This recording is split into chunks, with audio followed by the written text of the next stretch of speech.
Well, hello everyone, and welcome to the first video of 2022 on Dr. Robert's Music and Gear YouTube channel. So my name is William Gladwell, and on this channel I will be mainly focusing on musical technology, some studio stuff, preamps, EQs, etc., and anything bass related. So today I want to talk to you about the Lusithand double NFP loaded jazz plate. So what is a filter preamp? Essentially, it is a low-pass filter. Now this one is a second order low-pass filter, and it has two of them with resonant boosts on the jazz plate itself. Now looking at the tech specs here on my iPad, so it'll give you a sweep between 150 Hz and 4 kHz. And with that is what gives you that characteristic wah-wah kind of sound, like you might get out of a wah-wah pedal, except it's actually on each individual pickup. And that is the main way that differs from a standard active preamp. With your active preamps, you'll normally have kind of mids and bass, treble boosts, etc., etc. This doesn't do that. But what you can actually do is get those characteristic kind of boosts and things in the way you sweep it, which is something I'll kind of demonstrate later. So this preamp is made by a lovely chap called Nuno, who runs Lusithand devices. And these are actually made in the UK. He designs them all, builds them all, things like that, to quite a high quality as well, as you will see later. So for transparency's sake, this is not a paid review. I have been sent this preamp by Nuno for free, and that is just to review and give you guys my thoughts and demo it off for you. Okay, so let's talk about the hardware of the preamp itself. So on the jazz plate, you'll have a neck volume control and a bridge volume control. These are both separate, so you can dial in the amount of pickup that you like. It'll also have a neck filter preamp and a bridge filter preamp, and they have pull-up boosts for their cutoff points. It'll have an active and passive switch, which will allow you to retain the standard passive jazz bass sound, should you want to. And it'll have a battery connector. Now, from standard, it is set to take a 9-volt battery underneath the control plate of it, but we will expand on that later when it comes to the actual install and setup. So the preamp itself is designed for most basses to be a solderless install, so it should be fairly easy to install and get going. But we will go over all of that now if we move over to the install section. And just before we go into the install itself, I'll let you know that the bass we're installing it into today is a Sire Marcus Miller V7 version 2 in a lovely shade of burgundy. Okay, so the first thing I've done in this installation process is I've flipped the bass over and I have disconnected the batteries. You're not going to want to be working on this with voltage there. I'm sure you wouldn't damage anything, but it's just good practice to do. So I've now heated up my soldering iron. Even though the actual preamp we're replacing this with itself is a solderless design, for me, this one will have soldered connections. You could cut those and strip them back onto new cables should you want to. But for me, I figured it's just going to be easier to quickly desolder it. So on the existing Sire preamp, we have got a few things we're going to need to do here. I'm going to need to, for starters, cut away all these cable ties. And the reason for that is to give me full access to all the the cables and the wires. So I'm going to start by disconnecting the positive leg for the battery here. And that is now off. And we've got the cables going to the jack. That is off. Now this should be the cavity ground here on the left hand side, which we're going to need to reconnect later. Pickups and their ground. So pickup 1, I will test these later, but I do believe that this is possibly neck. I will find out, but even if I get it wrong, it's a very easy switch over to do. And it falls off like so. So the next thing we're going to need to do is actually unscrew the jack socket on here. Removing the entire plate from this. Then we can see inside, we can actually see here that there's not really a lot of space to push this new connector through on the new preamp. So what I'm probably going to do is actually desolder this, feed the cables through, and then resolder this on. You may get lucky. If it's not a Sire bass, you might find your bass actually has complete access through on the hole. Others have drilled through here. I may drill through here yet. I'm not sure. I will have a look at that in a minute and decide what I'm going to do. But for now, I just need to continue to disconnect the cables. So this should be the battery negative there, and that should be off. So now what we have here are our battery terminals from the rear of the bass.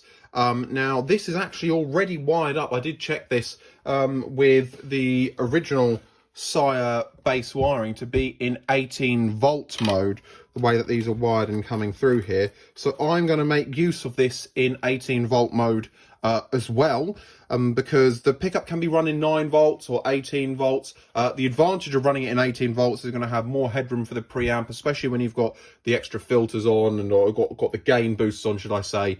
That'll just stop it from kind of clipping early and not sounding as great.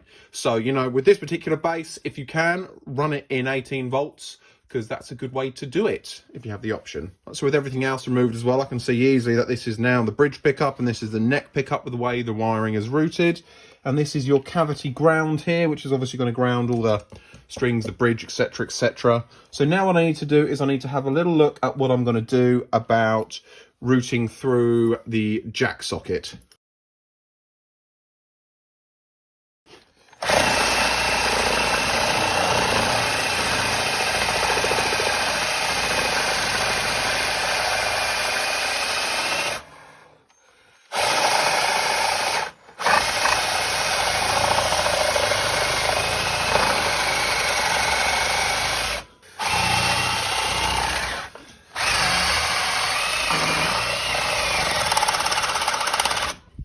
Getting hot in there. I believe we are nearly through. Oh yeah, look at that, we're nearly through there.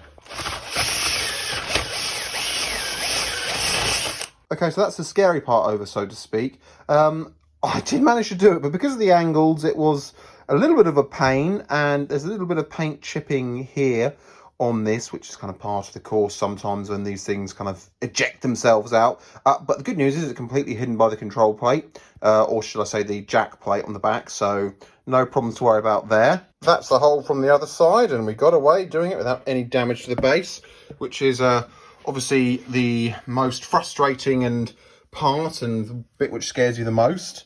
But yeah, we're now ready to move on and actually start installing the preamp. Okay, so with this out the way, what we're going to do now is grab the preamp.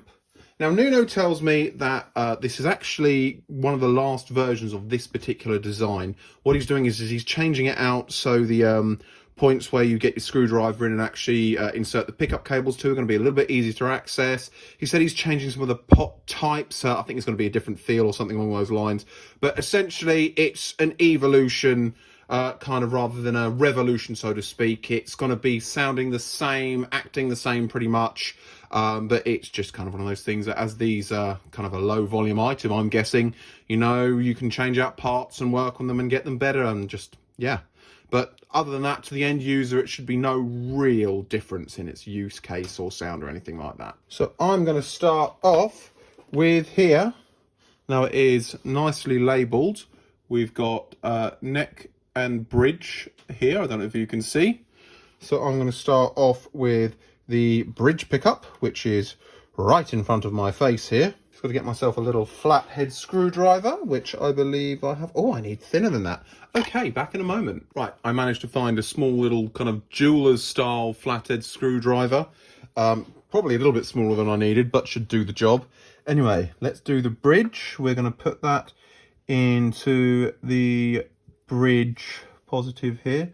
Now, I think I can see why Nuno was saying he wanted to look at potentially redesigning this, because I can see that it might be a little bit of a squeeze to get some cables in, which is fair enough, but we will obviously see how that goes, and you never know, maybe we'll have an updated video on one of those in the future. Yep, that's in, that's not going anywhere. Now I'm going to do the ground for the bridge pickup. And what I'm just doing is I'm just twisting the cable ever so slightly, almost into a 90-degree angle, so it'll slot in a little bit easier. And then I'm using the back of the screwdriver just to push it all the way home in the actual kind of little screw down socket itself. Okay, so that's in, that's pretty tight. Now I'm going to take the bridge wire. In fact, I just going to put this little bit here down to protect the paintwork on the base. That'd make a little bit of sense to not completely ruin everything. So now we're going to do the neck pickup. This is the positive side of things, the white connector here. Same thing, get it in the hole, start it off. Come on, you fiddly bugger. I think the problem might be that I've got a blob of solder stopping that going in on there. Okay, so after a little bit of fiddling around, I managed to get that in there. It was just kind of doing me in a little bit because of the access. But it's not impossible. I don't want anybody to think that it's impossible to do, because it is not. It's, well, this will be done shortly. So I'll be honest with you, I was actually struggling to get the body cavity and bridge ground, etc. Into the little kind of screw down slot, as well as the cables to the pickups. I think it's because the actual wiring on my pickups are quite thick, and they've got this kind of old school fabric-y style kind of cable shielding to stop it from grounding out on things, which can be a bit of a pain in the arse sometimes to work with. So what I'm actually going to do is, I thought about I could solder it to the top of one of the pots or something like that, because I checked with the multimeter and this has all got continuity everywhere between the ground. I'm just going to solder onto the kind of ground part of the pickup, because that's going to, or should I say the jack socket, because that is going to ground that, and that is going to give us no issues there. So if you are struggling with that, I would suggest doing that as an option. But as I said, Nuno did say he is going to be redesigning that slightly to make it a little bit easier. Not that this is hard, don't get me wrong, it is perfectly doable, but for me this is just the easiest solution, which is just to blop a bit of solder onto there, let that sit down, and bang. Body ground is on there. Simple as that. So now all I've got to do is just wire in the battery connections, which, because this is actually going to be up here and have a bit easier access, should be pretty simple. Now, it's worth mentioning as well that this is designed so once this is all wired in, you can fit a battery with the supplied connector, which I have put aside somewhere. But essentially it just comes supplied with a 9-volt battery connector. You could attach that to this, and you could actually rest a battery underneath here, so you can just pop the plate down, and if you don't have a battery cover in your base anywhere, or an area for batteries, you can just pop it in there, and when it runs out, unscrew it and put it back in, etc, etc. So, you know, there are multiple ways to do that, but I'm doing that with the original battery cavity that I've got in the base already. So this bit should be a fair bit easier to do. Now you've got your negative connector, your positive connector we're going to start with first, which needs to go into here, like so. And that is now in and nice and snug down, and should not be going anywhere. And you have your negative battery connector here as well, which I'm again holding in place and snugging down, and bang. In theory, that is now everything connected, and all I need to do is flip this round like so, put my wiring down here, stuff this connector through the body, which, oh yeah, there we go, we have that. Make sure that nothing is caught, nothing is coming undone, and that's pretty much it. So now what I'm going to do is just put the screws in. Obviously we've still got to put the jack socket onto the original plate, but that shouldn't be too hard. Now with this particular sire base and its faceplate, you may need to jiggle this about a little bit and just pop the screws in first. Get it kind of all tightened down, kind of, but not fully tightened down. So you have a little bit of wiggle room with the faceplate, and just see where it naturally is going to want to seat and sit. Actually, to be fair, that is seating itself down pretty nicely. Look at that. Doesn't that look pretty cool? I think that actually matches the base really nicely, personally, with this kind of aged effect on this kind of almost like agedy, creamy style scratch plate. Okay, so using my adjustable spanner here, I'm just getting off the old jack socket from the plate, and stand this up like so.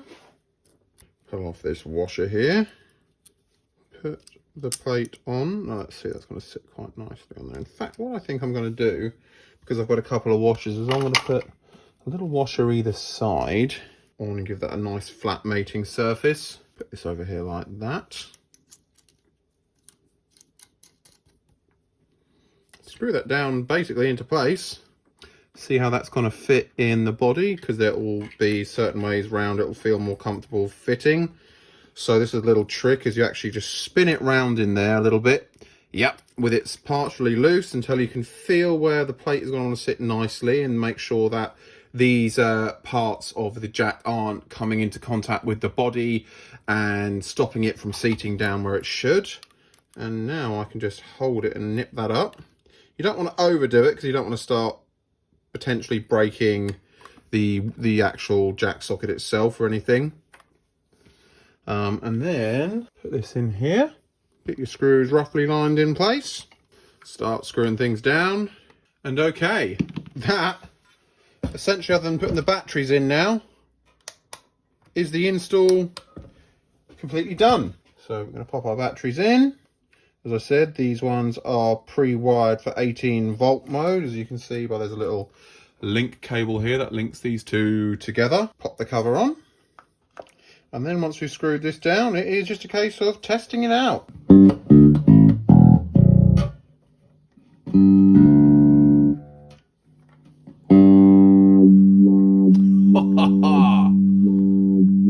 Listen to that, isn't that cool?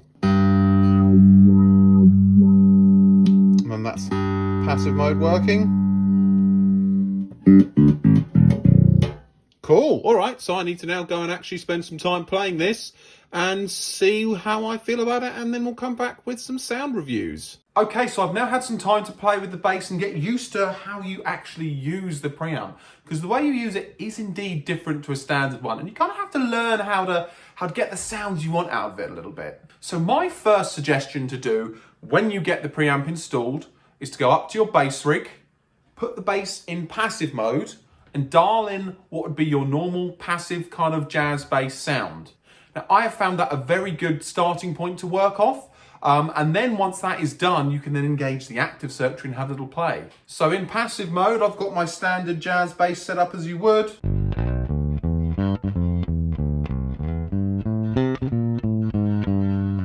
So sounds like a jazz bass to you.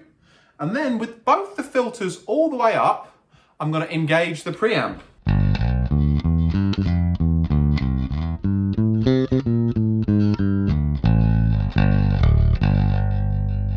So instantly, even with the filters all the way up, it kind of gives you this really cool growly tone already, which I quite like. So it's kind of like a jazz bass on steroids. So things really get interesting when you start engaging one of the filters. That was the bridge filter there.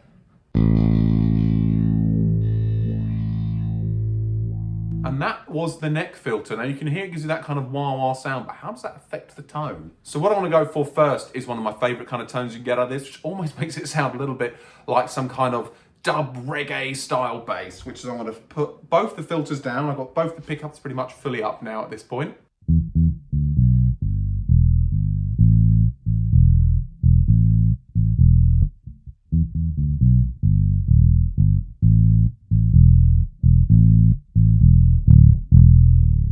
So with that, you get this really deep, grumbling, growly low, and it's just, oh, it's very nice to the ears. So this would be good, you know, and if you're doing those kind of things where you really need your bass to sit low in the mix. So what I'm going to demonstrate now is with the bridge pickup all the way off and the filter for the neck pickup all the way up. And you can hear it's that kind of open sound. But, you know, going on to how you would control the preamp normally with a normal active preamp, you want to get those bass, you want to bring those bass tones back in. That is when you kind of start closing it off. And then you could...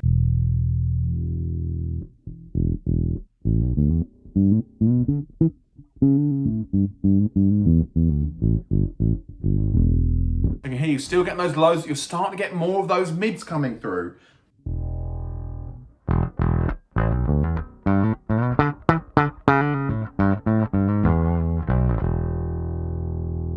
So what I'm going to do now is I'm going to go back to having those filters all the way down with both the pickups open. And I'm just going to bring in a little bit of the bridge filter.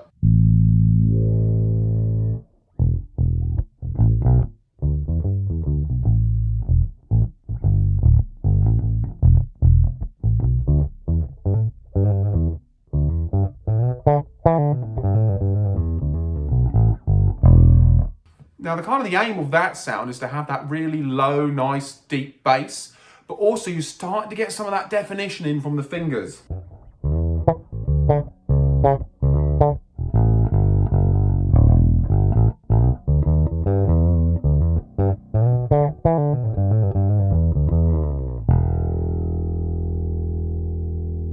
Now this is really kind of nice as well if you just want your bass to be nice and deep and just sit in the mix, but still get a little bit of the kind of the noise from the strings.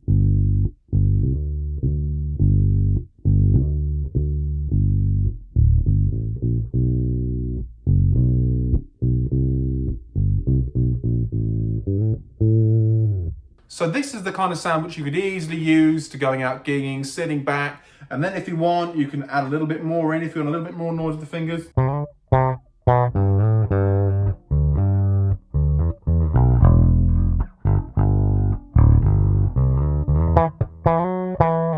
And still have that really low kind of deep sound. So that is one of the actual main uses I kind of use this bass with, sitting back, and is with that neck filter pretty much all the way down and doing a lot of the adjustment on the bridge pickup. Now of course then you can start having real fun, like adding the resonant peaks in. So I have got the neck filter all the way down and the bridge filter at 3/4. And then what I'm going to do is I'm going to bring in the resonant boost.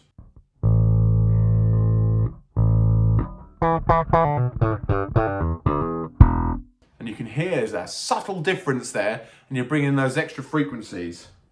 If I start bringing it down again and turn it off. So what the actual boost is really great for, I have found, is when you're playing and you need to start doing some fingerstyle solos.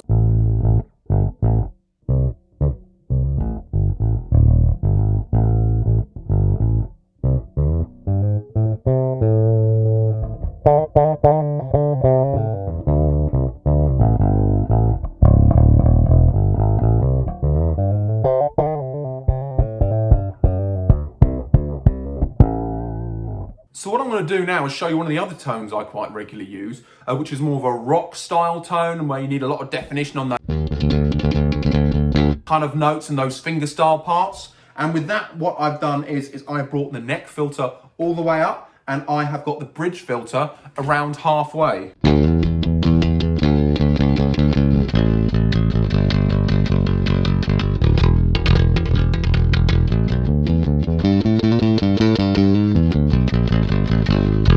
And the beauty of that kind of sound is what it'll do is it'll cut through the mix. I mean, one of the bands I'm in has got 2 hard rock heavy guitarists, and you hear the bottom end of the bass absolutely fine. But some of those kind of finger definitions or plectrum definitions, depending on what you're playing, will actually get lost. And that is one of the great things about having the filter preamp on there, is where I'm cutting off, where I'm boosting those frequencies essentially. And it also works great for slap.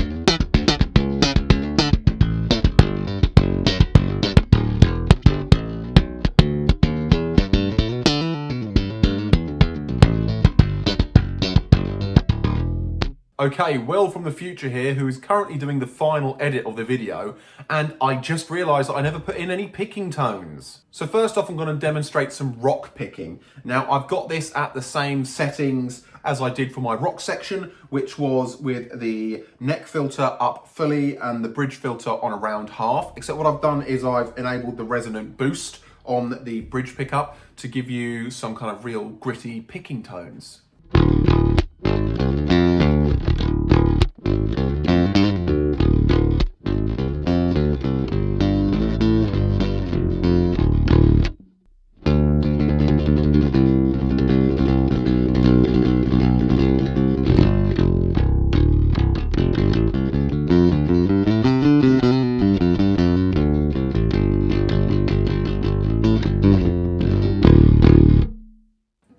Okay, so those are some more of those kind of heavy, kind of picked rock tones that some of these style preamps are well known to be going with.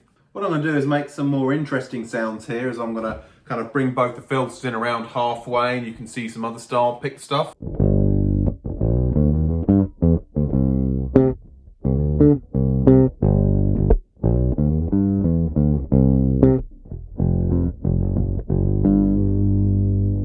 When when you bring the neck filter all the way down, the bridge filter all the way down.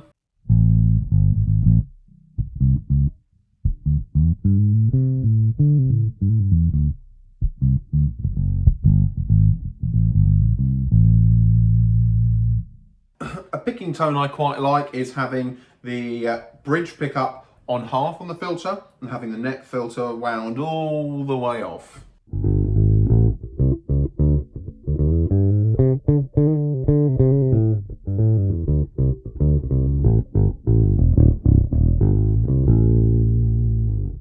And the last sound I'm going to show you is a quite cool one which I like, which is where you have got the neck filter on about a quarter with the resonant boost enabled, and you have got the bridge filter on just over half with the resonant boost enabled as well.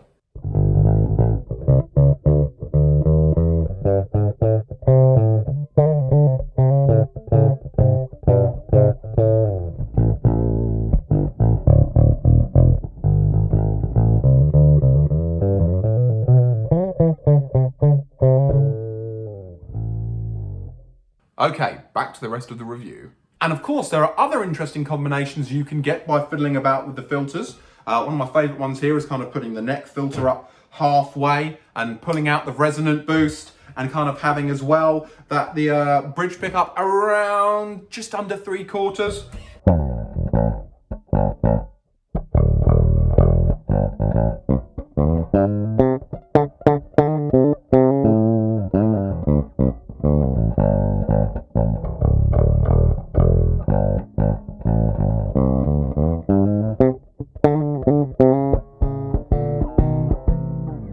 And then what you can do is you can bring both the resonant peaks in and really get some kind of interesting kind of a heady finger style kind of cut-off frequencies.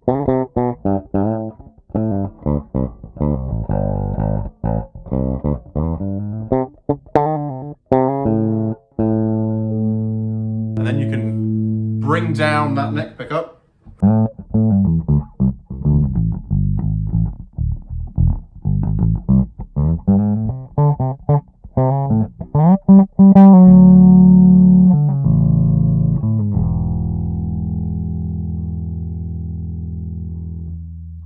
Another kind of great sitting behind the mix position with a little bit of something going on in kind of that mid-sparkly range is where you have the actual neck filter here about halfway through, and you have the bridge one just around 1/3.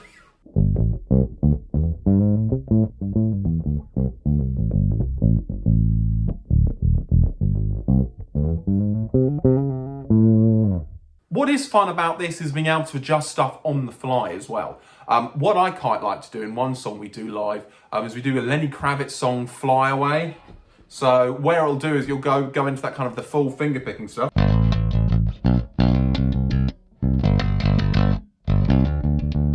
And then you'll bring in a little bit of slap, so I like to bring completely down the neck filter.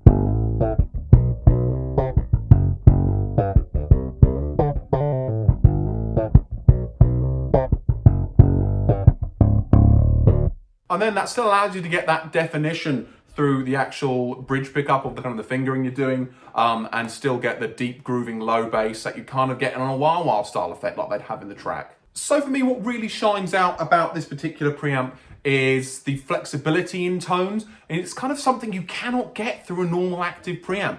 These different kind of ways of doing things, and it actually, for me, allows my bass to be really versatile. It allows me to sit in and sit back behind the mix and just chill out, add the low end in, and then I can come up and add some more finger style stuff into it. And I can go completely mad, bringing all the filters on, bringing everything up, and I can really get into there with the slap and the twang and the clarity, so to speak.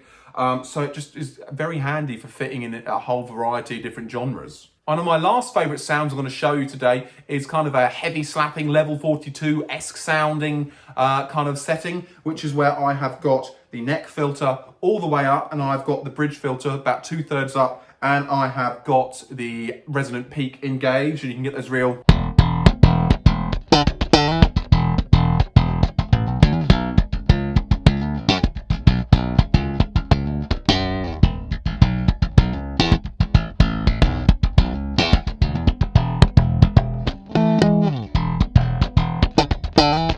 So real kind of lovely mid peaks, and it's just, for me, the greatest thing about this is being able to control the amount I can cut through in the mix, and also be able to just then settle it back and change the tone dynamically live. And yeah, that's why this thing will not be coming out of this bass. Oh no, you will have to prize it out of my cold dead hands because I enjoy it that much. There's a recommendation for you. Okay, so let's close the video out now. So I just want to give some of my final thoughts. I've had some time to listen back, edit the first sections of the videos that you've already seen, and I just wanted to say a few things.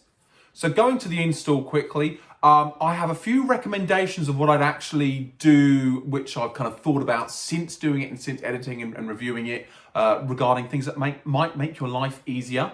First of all, one thing that I wanted to say was when it comes to the drilling through the body, it would be probably helpful if you put some masking tape around the areas, like around the side of the control plate cavity area, and around where the pickup, also not the pickup, the jack socket plate goes on, just to help prevent any damage or any like paint chipping off. Regarding the ground cables, there is another idea that you could do if you're struggling to get them in, is you could solder them all or connect them all up onto one cable and put that in just any one of the ground blocks on the actual preamp plate itself, because it's all linked, all goes to the same place basically, and that might help you if you're struggling to get cables in. A quick note is don't solder anything to the pots. That's probably a good way to lose your warranty thinking about it, which is why I decided to solder to the jack anyway. Another quick thing worth bearing in mind if you're having any issues with hum, buzz or noise is to consider putting a kind of conductive copper tape inside the actual control cavity to shield it out basically.